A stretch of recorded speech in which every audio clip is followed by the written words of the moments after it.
राष्ट्रीय सोच को युवा तकनीकी से जुड़कर देश को मिली मजबूती। सीएम योगी अखिल भारतीय विद्यार्थी परिषद के 70वें अधिवेशन कार्यक्रम में पहुंचे मुख्यमंत्री योगी आदित्यनाथ ने देश के अलग अलग जगहों व प्रांत से आए युवा शक्तियों का हौसला बढ़ाया और दिव्यांगजनों पर बेहतर तरीके से काम करने वाले पुणे महाराष्ट्र से आए दीपेश नायर को सम्मानित भी किया। मुख्यमंत्री ने राष्ट्र को सर्वोपरि बताते हुए सभी युवाओं में जोश भरने का काम किया।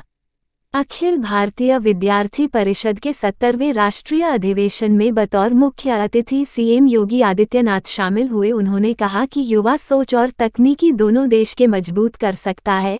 कार्यक्रम के बाद सीएम योगी सीधे गोरखनाथ मंदिर पहुंच अपने गुरु गोरक्षनाथ के दर्शन किए। इसके बाद ब्रह्मलीन महंत अवैद्यनाथ की समाधि पर माथा टेक उनका आशीर्वाद लिया। मुख्यमंत्री योगी आदित्यनाथ ने कहा कि राष्ट्रीय सोच का युवा तकनीकी से जुड़कर देश को मजबूत कर सकता है। नई तकनीकी से जुड़कर जो आगे नहीं बढ़ा वह रेस में पिछड़ गया। ये दीनदयाल उपाध्याय गोरखपुर विश्वविद्यालय में चल रहे अखिल भारतीय विद्यार्थी परिषद के 70वें राष्ट्रीय अधिवेशन में प्रोफेसर यशवंत राव केलकर युवा पुरस्कार समारोह में बतौर मुख्य अतिथि योगी आदित्यनाथ ने कही। सीएम योगी ने कहा, वर्ष 1990 में जब कंप्यूटर बैंक में आए तो उसका भी विरोध हुआ। लोगों ने कहा कि इस तकनीक के आने से लोग बेरोजगार हो जाएंगे, लेकिन तकनीकी तो नहीं रुकी। जिसने इसे नहीं अपनाया वह जरूर पिछड़ गया। उन्होंने युवाओं को नई तकनीकी के साथ जुड़कर काम करने का आह्वान किया। मुख्यमंत्री ने इससे पहले मूक बधिर के लिए संचालित संस्था टीच के संस्थापक दिनेश नायर को युवा पुरस्कार से सम्मानित किया। मुख्यमंत्री के हाथों सम्मानित हुए दीपेश नायर ने कहा कि आज का दिन उनके लिए बेहद खास है जब मुख्यमंत्री के हाथों बहुत सम्मानित हुए हैं, क्योंकि तमाम दिव्यांगजनों और उनके एजुकेशन को लेकर वह प्रतिनिधित्व कर रहे हैं और गोरखपुर में इस सम्मान को प्राप्त कर रहे हैं। इनका मानना है कि दिव्यांगजनों के लिए प्रदेश में विश्वविद्यालय भी स्थापित हो, जिससे इस विश्वविद्यालय में पढ़कर वह ग्रेजुएशन कर अपने साथ साथ अपने आसपास के जुड़े हुए लोगों का भी भविष्य संवार सके।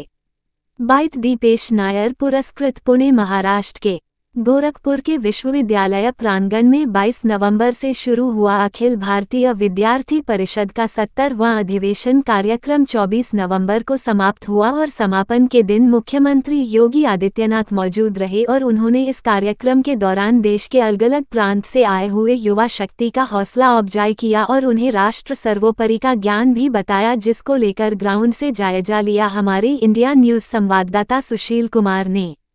Walk through Sushil Kumar. VO 22 नवंबर से शुरू हुए अखिल भारतीय विद्यार्थी परिषद का 70वां अधिवेशन का कार्यक्रम आज समाप्त हो गया। इस दौरान देश के अलग अलग प्रांत से आए हुए युवा शक्तियों ने राष्ट्रभक्ति की परिभाषा भी सीखी और राष्ट्रनारे के आवाज को भी बुलंद किया।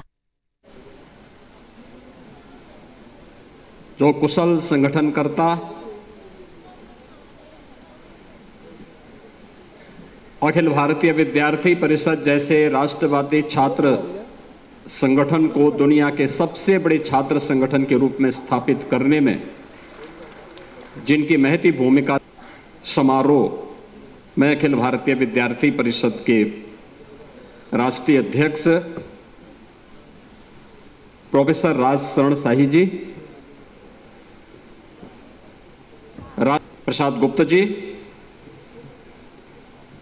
अखिल भारतीय विद्यार्थी परिषद के सभी पदाधिकारीगण, सम्मानित अतिथिगण और देश के कोने कोने से उपस्थित 70वें अधिवेशन में अखिल भारतीय विद्यार्थी परिषद के मेरे सभी युवा साथियों, क्योंकि गोरखपुर मेरा गृह जनपद भी है, इसलिए मैं इस 70वें राष्ट्रीय अधिवेशन के इस आयोजन में उत्तर प्रदेश में और वह भी गोरखपुर में आयोजित होने के लिए आप सबका मैं हृदय से स्वागत करता हूं, अभिनंदन करता हूं।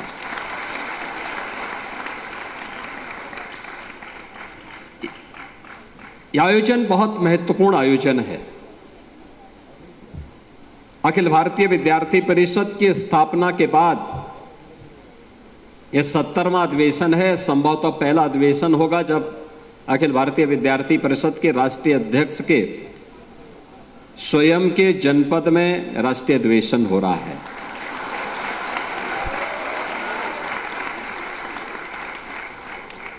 तो मैं इसकी भी बधाई आप सबको देता हूं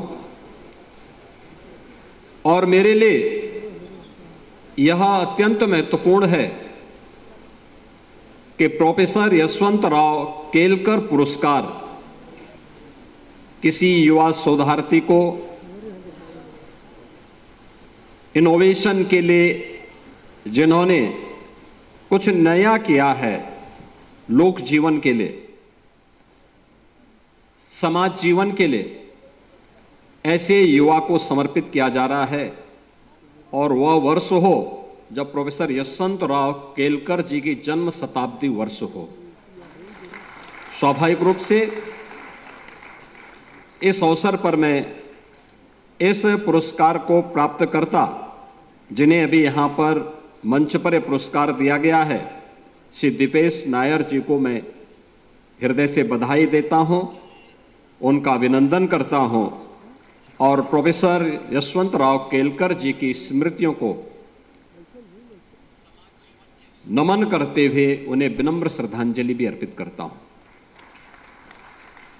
मित्रों, जब यहाँ पर प्रोफेसर यशवंतराव केलकर पुरस्कार की बात आई और इस वर्ष के इस पुरस्कार के बारे में किस क्षेत्र में अलग से हट करके कार्य किया गया है, इस पुरस्कार को देने के लिए श्री दिवेश नायर की बात आई, तो मुझे बहुत अच्छा लगा कि एक ऐसे क्षेत्र में एक ऐसे तबके को उन्होंने टच किया है जो अक्सर या तो समाज के द्वारा उपेक्षित होता है और उस तबके को हम लोगों ने या तो उपेक्षित छोड़ा हुआ है या हम उसके पोटेंशियल की जानकारी नहीं ले पाते।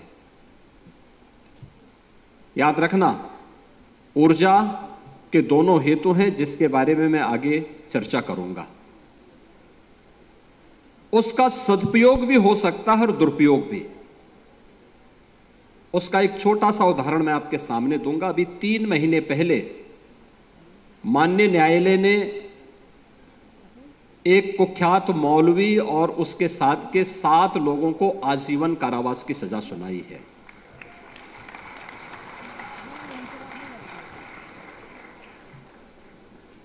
ये इसलिए सजा नहीं हुई कि वो मौलवी था, उसके पीछे एक घटनाक्रम आता है। 2019-20 की घटना है। मेरे पास एक रिपोर्ट आई,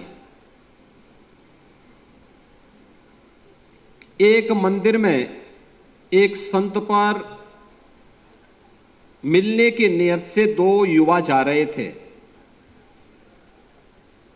और जब उस युवाओं की जांच हुई तो उनके पास एक सामान्य ब्लेड मिली, उनसे पूछताछ करके छोड़ दिया गया। मैंने संत के बारे में डिटेल लिया और मैंने कहा दोनों युवा कौन थे।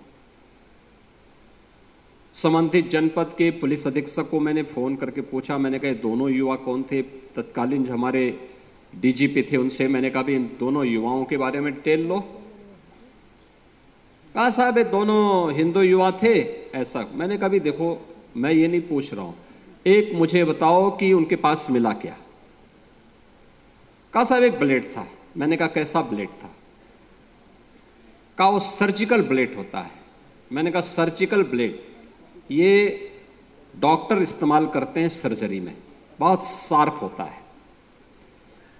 मैंने कहा बहुत छोटा सा होता है, 2 इंच का होगा और 2-2.5 इंच का यह शार्प इंस्ट्रूमेंट इतना खतरनाक होता है कि अगर वह किसी को यहां कट मार दे तो मान के चलिए कि अगले 2-3 मिनट में उसकी डेथ हो जाएगी। तो मैंने कहा भी इतने खतरनाक इंस्ट्रूमेंट को लेकर के जा रहे हैं और आप उसको हल्केपन से ले रहे हैं। मैंने कहा एक मालूम करो दोनों युवा वास्तव में जिस नाम से जो नाम उन्होंने बताया है ये नाम उन्हीं का है या छद्म नाम है। तो पूछताछ हुई।